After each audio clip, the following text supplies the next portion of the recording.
to go ahead and record. All right, everybody. Welcome. I'm glad y'all are all here. I'm excited to just kind of share, I think, what is a message of hope this holiday season, and some details, some action items that I think can help you develop a plan just for your health for the year of 2022 and far beyond that. I'm going to share my screen real quick so that y'all can see this presentation. Can y'all see my screen? Yeah. Okay, awesome. If at any point you've got questions, just stop me, send me a message, just holler and I'll slow down. We're going to talk about the 6 essential health behaviors that pretty much based on our experience, everybody needs to be doing to master your weight and your health. And if you have not been participating in some of these behaviors and you're not quite where you want to be, I think that's actually good news. Because this could be, there could be some things on here that you're omitting that are maybe responsible for why you aren't quite where you want to be. So a little bit about myself, I'll introduce myself. Most people don't understand what we call the pillars of health. At least most people that I talk to struggle with their weight or just their health in general, or they don't feel good day in and day out. Few people that I know just pop out of bed in the morning and have got really good energy to go accomplish all the things that they need to do. Most people don't have the right information. On top of that, even with the right information, if you're like me, people have a really hard time changing their behaviors just by themselves. Most people don't just roll out of bed and say, we all know there are things about us that we want to change. Almost all of us probably struggle to roll out of bed and say, I'm going to change this thing about myself. And so that's what I do. I try to help people understand, the critical things they need to be doing to improve their lives. And I try to help set a structure and a relationship of accountability to help address these 2 problems. So that's what I do as a coach. That's what I do as a health coach. And that's what we do here at Vital Signs in general. But that's kind of the specific niche that I fill. Now, tell me, I might ask someone to just kind of respond to this if this resonates. So some of the problems is that people don't quite understand the pillars of health. They struggle to change. One of the problems that we don't have is we don't have a problem losing weight. Studies show that about 90% of people are able to lose weight, whether they do, Jenny Craig, a vegan diet, Weight Watchers, even keto, a paleo diet. You could name the list, and it's a very large list. But most people actually are able to lose weight on those diets. Does that resonate? Are you someone who's been able to lose weight on a diet at some point in your life? Anybody? If I say this to a room of 100 people, about 80 hands go up. Yeah, sure. I lost, some weight with Weight Watchers and was able to keep it off, but I couldn't lose any more, and I couldn't stay on Weight Watchers. Interesting. Yeah. My whole life. Yeah. And so, Donna, you're impressive because you lost it and you kept it off. Most people can't lose it and keep it off, but you're right. The other problem is that, I've got farther to go. I had much farther to go. I mean, Right. I lost less than a quarter of what I needed to lose. Okay. And then it just I was able to keep that off, but I could not get the rest of it off. Yeah. Okay. So you're in actually a minority there, but you're still not where you want to be.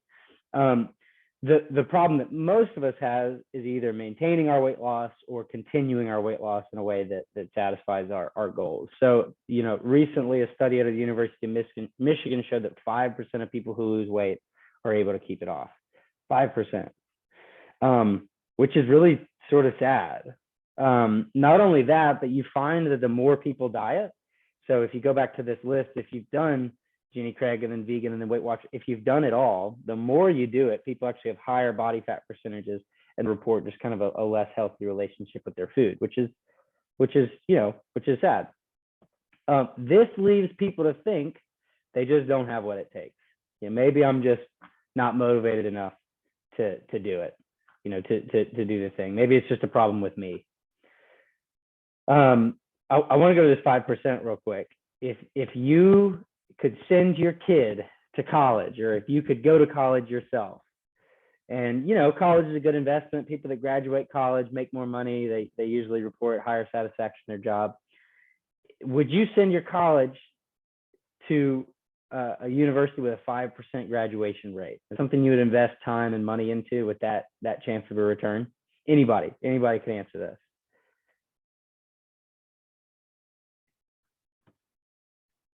So we want to go to college, we want to graduate. If you had a 5%, or if your kid had a 5% chance of making it through, is that something you would invest in?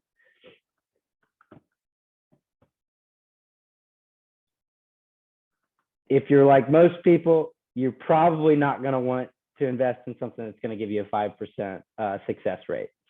And so what that does is that leads us to the conclusion we probably ought to do things a little bit differently. And so I want to walk you through, what are the ways that we can do differently to increase your chances from 5% to much higher. Again, most people feel like, Donna, you lost weight, but you only lost 25% of where you wanted to go. You wanted to go a lot farther. You had this long plateau. You're probably a little bit frustrated, probably, just frustrated maybe with yourself, maybe just with your body. It's our belief that the primary reason why people fail to get to the end goal that they want to achieve is not due to a lack of willpower, but a lack of a sustainable plan with clear goals, and they have relationships of accountability that help drive them towards those goals. So I hope today to be able to provide some of that sustainable plan. Why are these three things, a sustainable plan with clear goals and relationships and accountability, why are those the three things that we think really make the difference? Well, we think they're the things that make the difference because our clients show us those are the things that make the difference. So this is Nikki, just a wonderful woman that I've had the opportunity to work with for over a year now. She started at somewhere above 215 pounds. She wasn't really weighing as much back then. She's got down to her current weight's 170, I think actually 175 pounds now. She was able to reverse her prediabetes and get off her medications. Not only that, but she's feeling much stronger just physically, and she's like lifting more weights in the gym. She's working out a little bit harder. And then the beautiful thing is that she's literally, for good, she's changed habits of hydration, exercise, mindful eating, walking, all that kind of stuff. And the path that she's followed is the path that I'll kind of share with y'all today.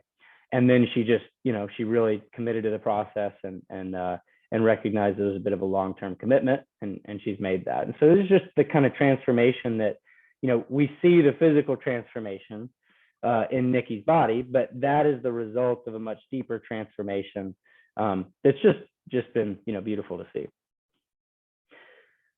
So what do you need to do today, or what can you do today to increase your chances of, maybe becoming like a Nikki, or just someone who's just going to improve your health and your life?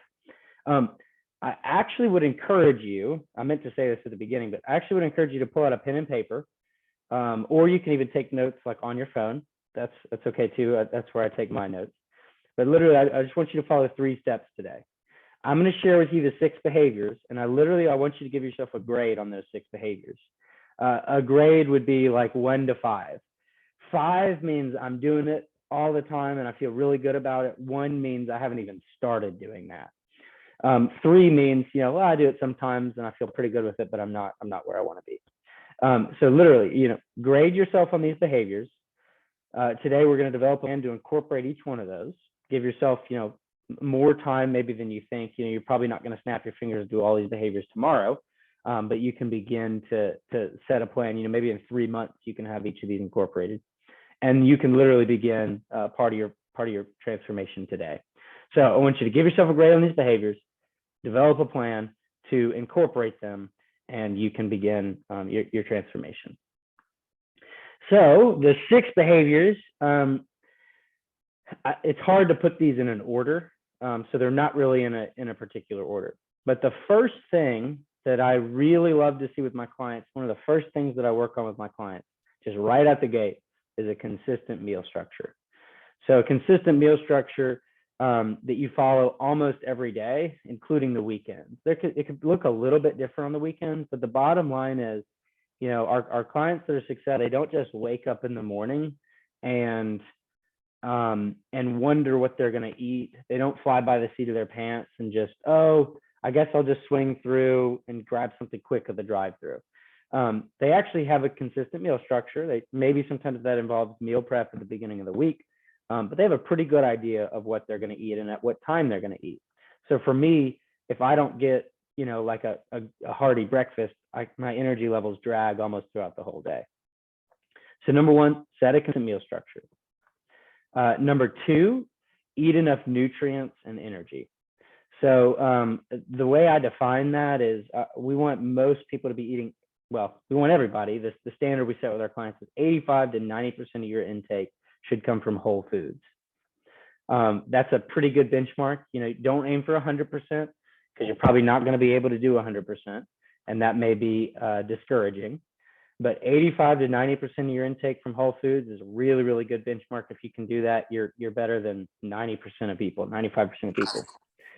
The other thing that I want you to do is make sure you're eating sufficient calories. And that's something that I can maybe help you define maybe at the end of this call. I'll go into a little bit more detail on that in a second, but you might have some specific questions on that. The third thing is sit less, walk more. I'm taking this from a standing desk, or my standing desk is part of my kitchen table that I put on a book. It's helpful for me to take meetings when I'm standing. I have better energy. Just the less you're sitting, the more you're sitting, the more your health is declining. So the human body was not really meant to sit in a chair. So the more you can get out of a chair, the better. And then in terms of walking, a really good benchmark, if you're getting 7,000 steps a day, you're doing pretty darn good. So it's a good foundation. Number 4 is strength training. And by strength training, I mean, you can strength training with like machines or bands, but really you're going to get your best results by lifting some weights. And if you've never lifted weights before, that's actually okay. If you're a little bit intimidated by that, some people, it feels like Arnold Schwarzenegger to lift weights. You do not have to be the Terminator to get phenomenal results by lifting weights. And if you've never done it and you're starting from zero, you actually have a chance to build and get really good results pretty quickly. So if you've never done that before, put a big circle around that, because that's a really good asset that you can use and leverage to your benefit. Number 5 is a consistent sleep schedule. A daily wake up time that's within about half an hour every day, including the weekends, is huge to stabilizing and increasing your daily energy levels. Again, I'll go into more detail on that in just a second.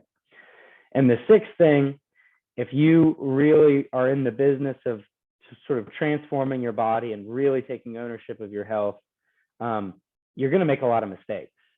And those mistakes are inevitable. And so as you make mistakes, you need to learn from mistakes and be grateful for your failures as learning opportunities. That is really that number 6. My clients that commit themselves to learning from their mistakes rather than getting discouraged by them, those are the people that really, really begin to change their lives. Y'all see this picture, and Nikki's made an awesome transformation, and I've seen her make 100, 150 mistakes.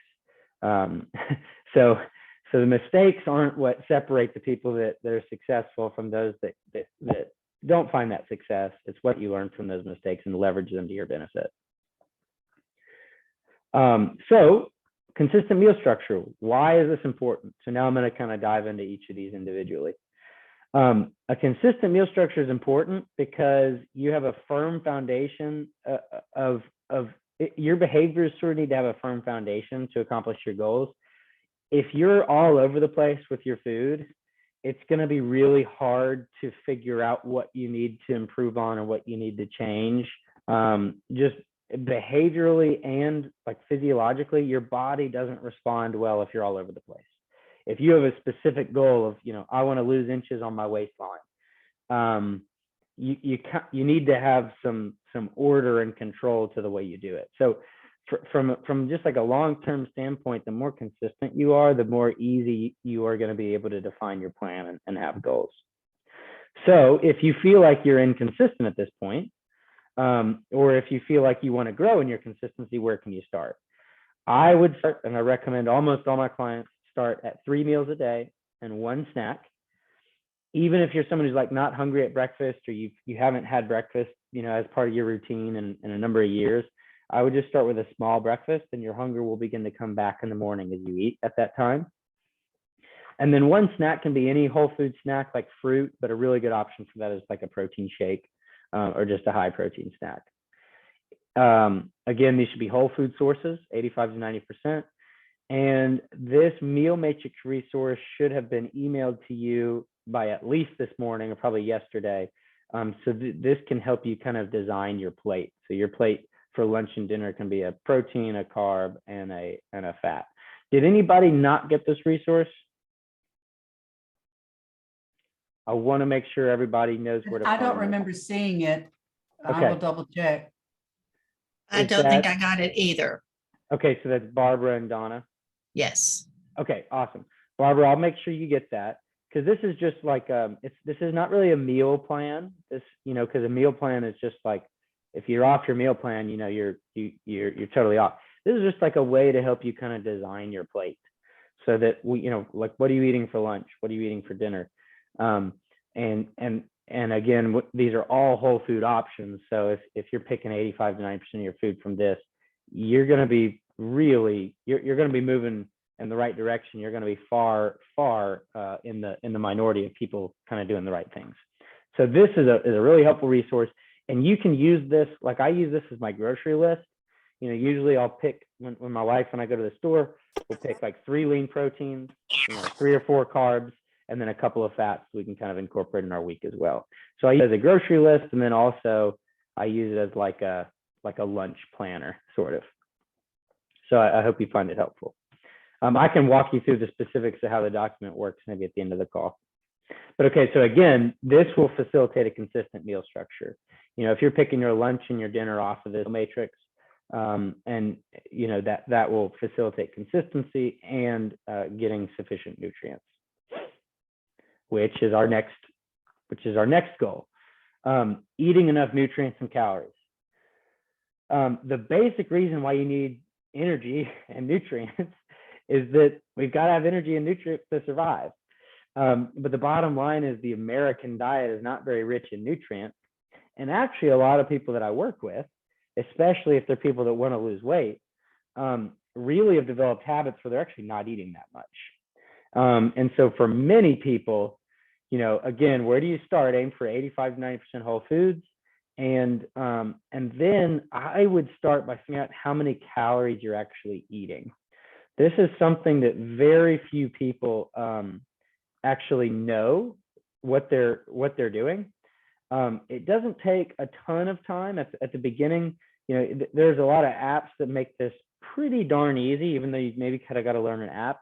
But if you do one thing after this presentation, it's probably this. This is something that I would strongly encourage.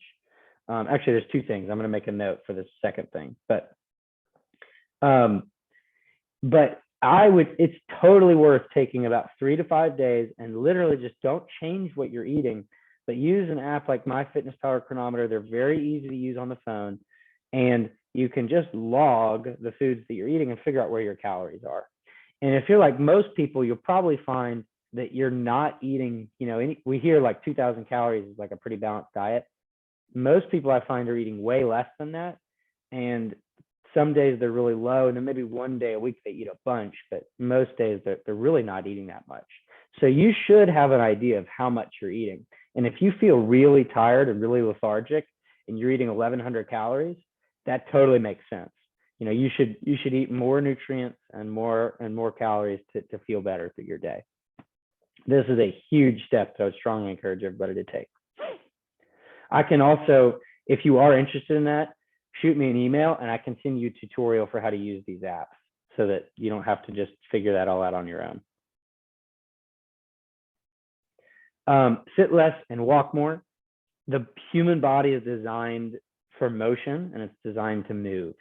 In fact, a lack of movement sends signals to the body that it's time to die. If you're not moving, your body starts to break down in all kinds of ways. So movement just in general is very, very good. So where can you start if you want to get better at this behavior? The best place to start is to track your steps. and with a smart watch. Your phone will track your steps, but it'll only track your steps if you have your phone on you. And most people don't have their phone on them for the whole day. So I strongly recommend getting a smartwatch. There are some really cheap options now that this can be really cost effective. Watches used to be pretty expensive. Now you can get them for, $50 for a watch that'll track your steps, and just keep an eye on where it is. And if you don't have one, Christmas is right around the corner. This would be a great time to add that to your Christmas list. A helpful benchmark for me, I know about 10 minutes of walking is actually a little bit more than 1,000 steps. So if I want to get to that 7,000 step mark, or for me a little bit higher, that's about, probably need to do about 20 to 30 minutes of structured walk a day to hit that number. So I usually do like 2 12-minute walks in my day, and then through the rest of my activity, I can usually hit that number. If you have a dog, your dog is going to love you. Number 4, strength training. Why is strength training so important? Why did I not just put exercise up here? Well, lifting weights helps you build muscle, and building muscle, literally, muscle is where your body stores glucose. Your body has to burn glucose to maintain your muscle, and then muscle also actually burns calories. So for the long term, if you want to lose weight, instead of just getting on the treadmill and trying to just expend a lot of energy every day, if you build 1, 2, 3 pounds of muscle, your metabolism is going to be a lot faster, and you'll literally pull from your muscles. You'll pull from your belly fat to go fuel your muscles. So that's why strength training is such a powerful tool. And again, if you have not done this before, you actually put a big circle around this and be really excited, because if you incorporate this into your behaviors, you can very, very quickly see a lot of improvement in what you're looking for. Where can you start with this if you've never done this before and you want to incorporate it? I've also sent this, which is called like an at-home workout program, but you can do it at a gym. And make sure when you go to the email that this is attached to, you can click on all these, like it says goblet squats here, or overhead press, or bent row. You can click on all those, and it's going to take you to a video demonstrating that movement. So Barbara and Donna, y'all should have gotten both of these resources in an email. They're attached as just a hyperlink in that email. I'll make sure to send that email again after this call so that y'all have that. But you should have both of these in an email. Does that sound good? Yeah, I know I got this quite a few months ago, but it may not have had the links in it at that time. Okay, yeah. As long as it's, I sent it out, Donna, without the links, as long as it's been designed like this. Some people just don't know to click, but if you go to the actual document and click on that, it'll take you straight to YouTube. So. Right. And I'll check a little closer. Oh, say that again, Barbara. I said I'll check a little closer and see if it did show up. Awesome, perfect. Yeah, Thank you. Yeah, absolutely. So literally, you'll just do like go into this document, and you'll just know this is I say strength train 3 times a week. So this can be your whole first day of a workout. And if you have not done strength training, this will be plenty of a workout for you. And so you'll do on day 1, and you'll do these 3 movements for 3 rounds. So you'll do 1, 2, 3, 1, 2, 3, 1, 2, 3, and then that can be your workout. And then you'll just progress as the program gets harder as you go, and it's about 8 weeks. So. And you do how long of a rest between the rounds? 30 seconds, a minute? I forget. Yeah, I would just take what you need. It's kind of hard to we could individualize that based on how fit you're feeling and where you are in that. But I would take like 30 seconds to a minute between each movement, and a minute to 2 minutes between each round. So and if I have not been taking that much time between the movements of each round. Okay. Yeah, if you don't take that much time, the rep ranges, like what you could do, Donna, is take a little bit more time and go a little bit heavier. If you aren't taking that much time, it's a sign that you're maybe going a little bit too light at these weights, if that makes sense. Because I actually want you to rest so that your muscles can literally fill back up with energy so that you can lift heavy again. All right. Now the other thing, so I said if you take one thing out of this presentation, take 3 to 5 days to track your food if you've never done it before. Send me an email and I'll send you some tutorials for how to do that. The other thing is a consistent sleep structure and schedule. Perhaps the variable most responsible for our daily energy is not even necessarily how much we slept. 8 hours of sleep is what we are all aiming for in an ideal world with no kids, grandkids, and less work. But if you get 8 hours of poor quality sleep, it's not even going to be worth 6-7 hours of a structured sleep. And so what we do, where you start with this, is you set a wake up time first. So don't set yourself a bedtime, because if you're not tired at that bedtime, you'll just toss and turn for an hour or 2 hours. So set your wake up time and make it the same within 30 minutes each day for 2 weeks. And that includes the weekend. So I've got a lot of clients that wake up at 5:30 in the morning, maybe earlier, maybe 5:15 for work throughout the week. And then the weekends come, they're sleeping until 7, 8, 9. And what they think they're doing is they're catching up on sleep. But what they're really doing is throwing off all their rhythms, because sleep is all determined by basically your circadian rhythm and your body's schedule. And so if you set a wake up time and you say, yeah, like I've got to wake up at 6:30 tomorrow, but man, I got to bed late because I wasn't tired. Just commit to the wake up time, and then the next night your body will self-regulate your sleep in the evening. So you might have a couple of nights where you don't sleep quite as much, but then the wake up time is what's going to regulate your sleep. The final thing, this is the only mindset action item on this list, but it really, again, it may be the most important one. Mindset of people that lose 100 pounds and keep it off. There are people that do different types of diets. There are people that do different types of exercise teams. There are people that lose 100 pounds and keep it off, but their sleep isn't quite where it should be.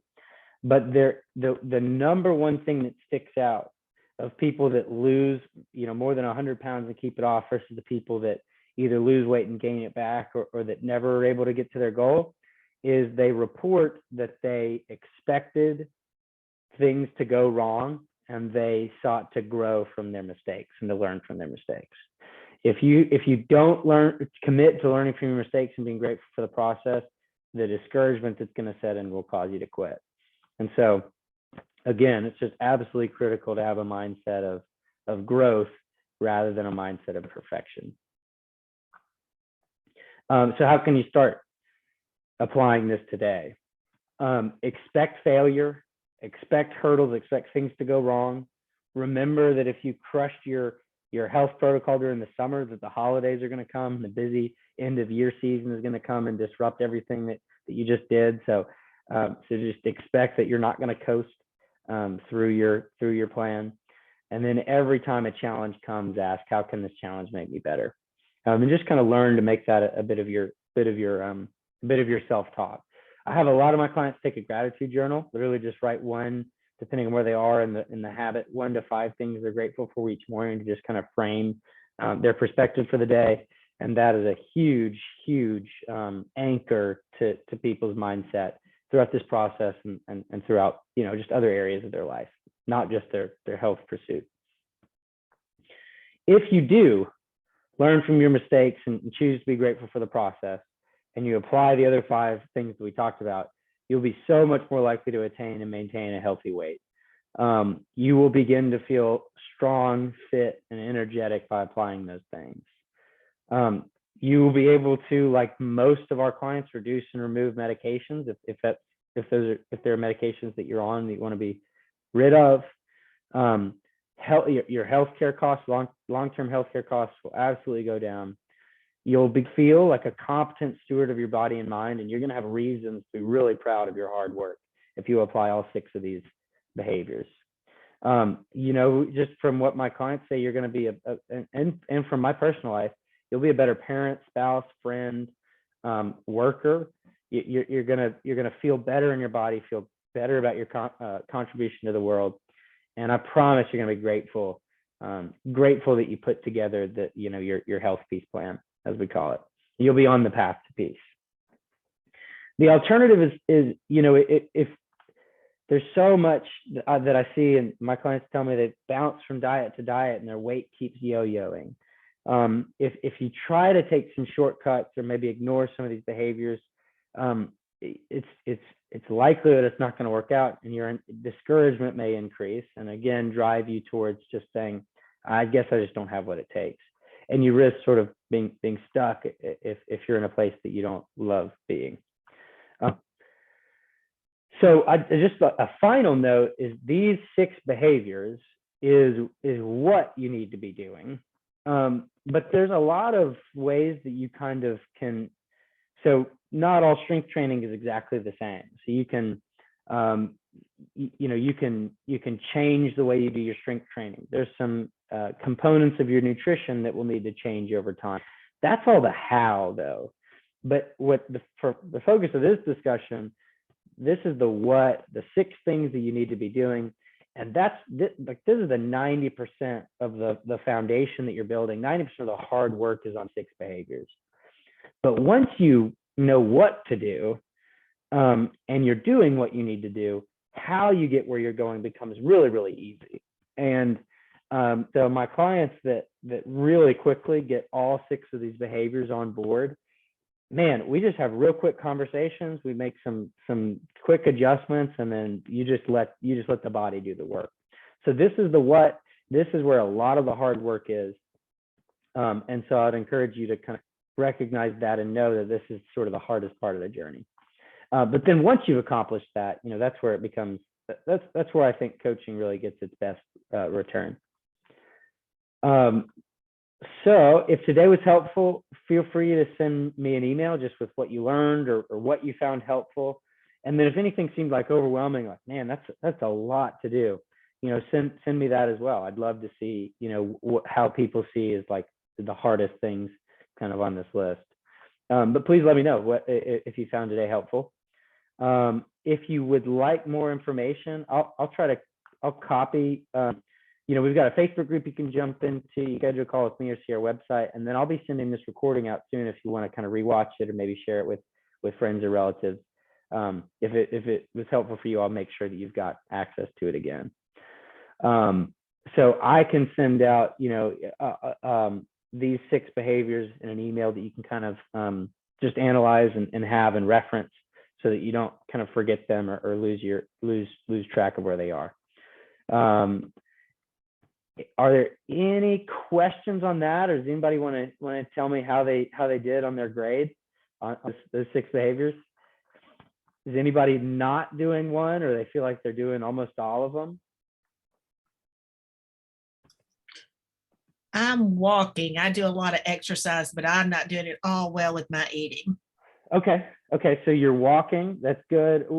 When you say you're not doing well at all with your eating, do you just typically, I see that as just like it's inconsistent, or you just maybe don't have much direction? How would you describe it? Why is it not going well?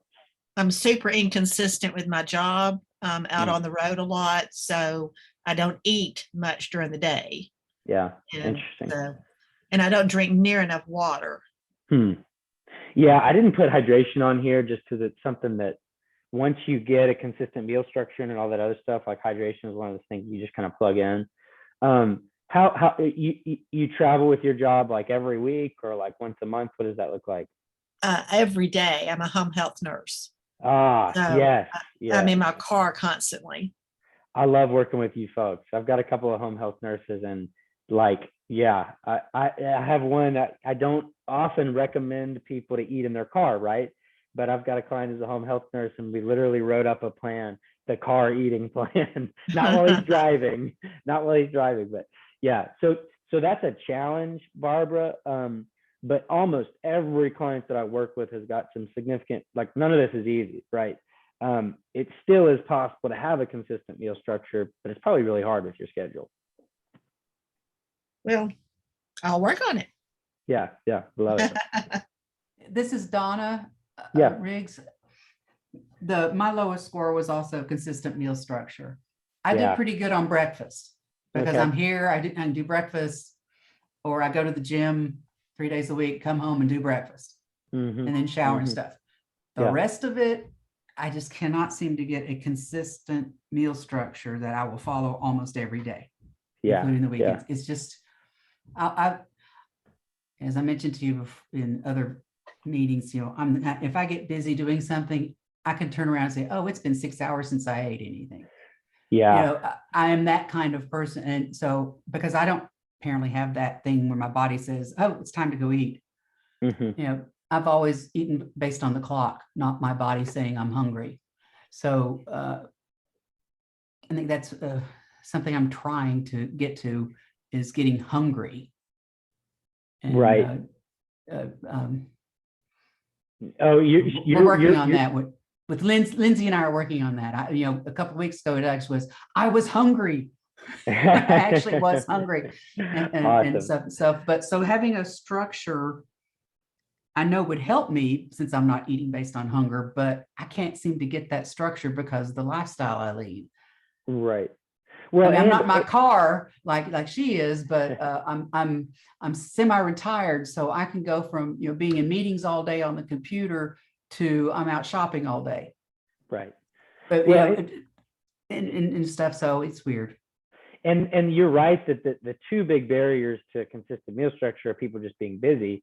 The other one that we probably don't think about it is people are often not hungry. And part of that, Donna, you might just have always been that way. Most people I find, they're not hungry because their body is so used to being hungry. It literally just down regulates your hunger hormones. And so you're never getting that on switch because your body is not going to keep the on switch on all the time because you're always under fueled. So it just kind of shuts it off. So that makes sense because the first thing you guys told me was I wasn't eating enough, because I was, dieting for decades.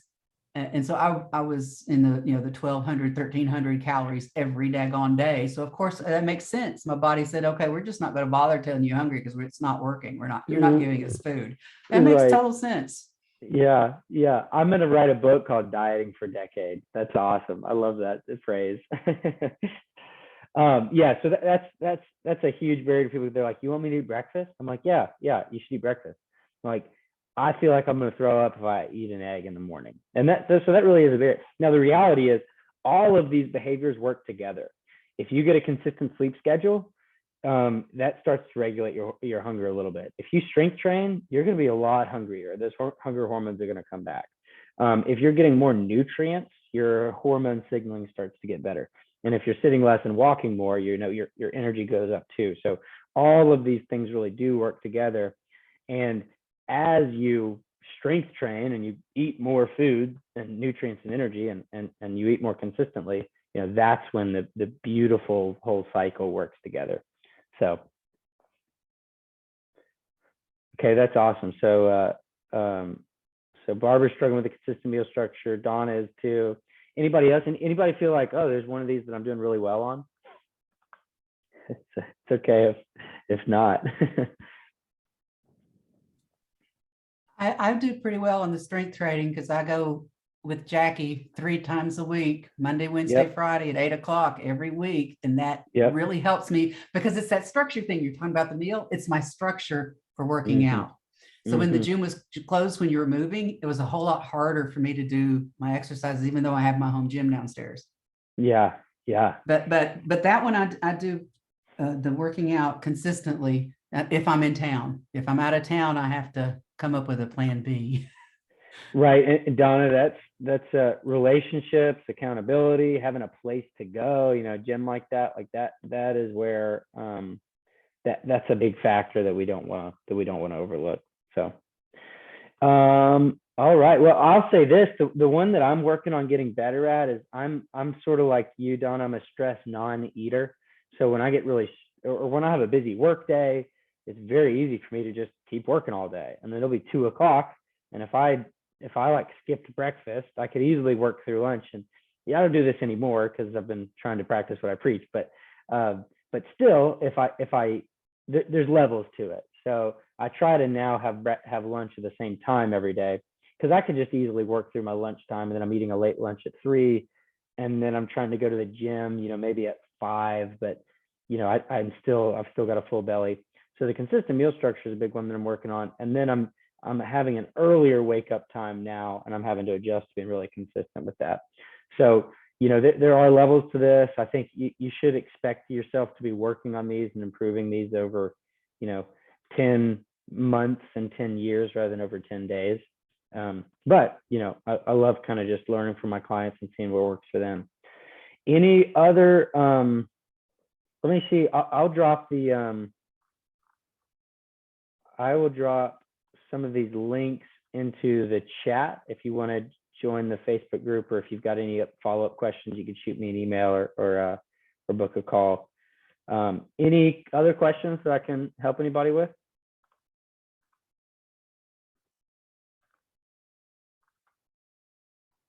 I hope you find the resources helpful. Yeah, Amita. Andrew, can you talk a little bit about the meal thing that you sent out? Yeah, and Amita, it's gonna be a little bit harder for you. I might send you an email with a couple updates because there's just a good amount of meat on there. But so yeah, so this is the meal matrix, and it might be a little bit confusing at first, but I think it's helpful. I'll kind of explain why I designed it the way I did. So the 115 grams up here, the reason why I use grams is I just have like a little coffee scale on my counter, and I weigh my food in grams because I can estimate by my eyes now most of the time, but I weigh my things in grams just to stay consistent. Grams is really easy to weigh, like my honey and meats, like depending on what I'm doing. If you use ounces, it's just a little bit easier to use one measurement. So I do everything in grams, and 115 grams is about 4 ounces. That is also pretty much the size of a meat serving. That's like the biggest meat serving that you would get at a restaurant.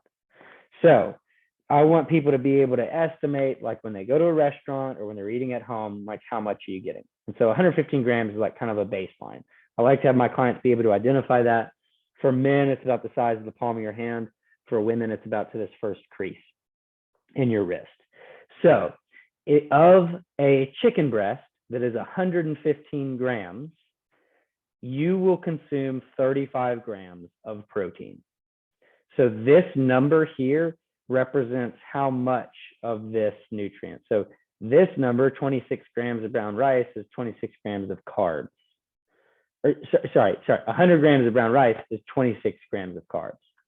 And then with fat, I just did this individualized because fat servings are a little bit different.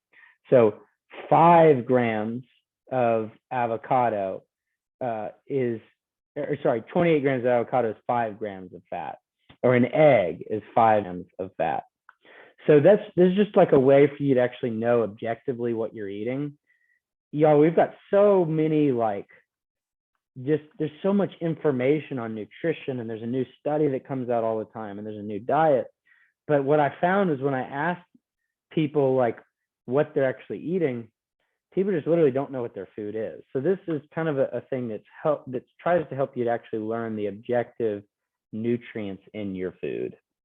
So Amita, when I've got a client who's not eating enough protein, I point her to this list and say, hey, maybe we should do for lunch and dinner, 125 gram serving of a lean protein like that.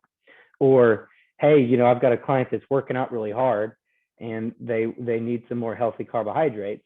So I just have them, hey, pick 3 or 4 carbs that you really like, and let's make sure that you're going to get enough carbs from that source, from that food source. Does that kind of make sense? Yes, thank you. Yeah, great. And if you have something vegetarian, you can email me. That'd be great. Yeah, I'll send you just a list of a couple. I should just have it on here, but this is just I just don't have as many vegetarian clients. But yeah, I'll just send kind of a list of a couple of those things so you could add to this. It is harder, but again, all my clients have a big barrier that they've got to overcome. So you can still be successful, but it might be a little bit more challenging. All right, y'all. Any other questions? I love spending time with folks. I love jumping on calls. If you got anything, you could shoot me an email or join us on Facebook, and we'll be in touch. Thank you. As always, I learned quite a bit. Thank you, Donna. It's always a pleasure. Thank you, Andrew. This is very timely for me. Good, Sharon. Wait, why do you say it's timely? Calls being home through the pandemic. It's just, I've gained my COVID-19 plus some, Yeah. and have just gotten very sedentary again. Yeah. Yeah. But that, I hope it's encouraging that, like there's an action item that, that we can, you can step more and you're going to feel better. And Right. if you can get out and move a little bit more, like that is going to contribute really positively to your life. Yes. Yep. Well, the grandson's going to let you know what he thinks. So hit mute. Hey, watch him. He stands and he walks a bunch or moves around. He's a good example for movement. He's definitely gotten me more active in the last Good. little bit. Good. Thank Good. you. Yeah, love it.